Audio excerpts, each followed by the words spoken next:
पूर्व मुख्यमंत्री भूपेश बघेल भिलाई के डीपीएस स्कूल में 4 साल के बच्ची संग दुराचार के घटना में स्थानीय प्रशासन ऊपर लीपापोती के लगाइन आरोप। प्रदेश के पूर्व मुख्यमंत्री भूपेश बघेल भिलाई के डीपीएस स्कूल में 4 साल के अबोध बालिका के साथ में कथित दुराचार की घटना में प्रशासन के ऊपर घटना के लीपापोती के आरोप लगाए थे। पत्रकार मंच से चर्चा कर भूपेश बघेल कहन की एसपी अपन डहार ले ही जांच पूरा हो गई।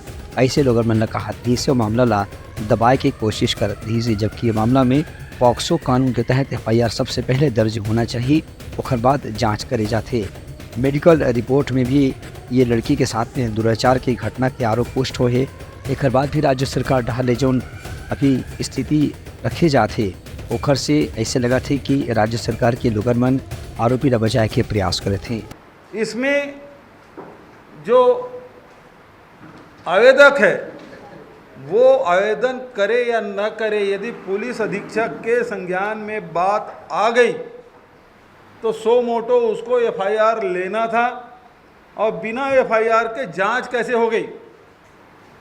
और न केवल पुलिस अधीक्षक ने पालक के हैसियत से भी कहा, और उसके बाद पुलिस कार्यालय में भी पालकों की बैठक हुई और उसमें उन्होंने आश्वस्त किया कि इसमें इस प्रकार की कोई घटना नहीं घटी है।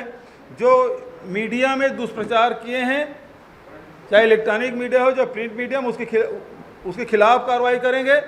और जो एक अधिकारी, महिला अधिकारी जिन्होंने इसमें त्वरित कार्रवाई करने की बात कही थी, उसे भी दंडित करने की बात उस बैठक में कहा गया। ये सारी बातें सोशल मीडिया के माध्यम से हम सबको जानकारी मिली है।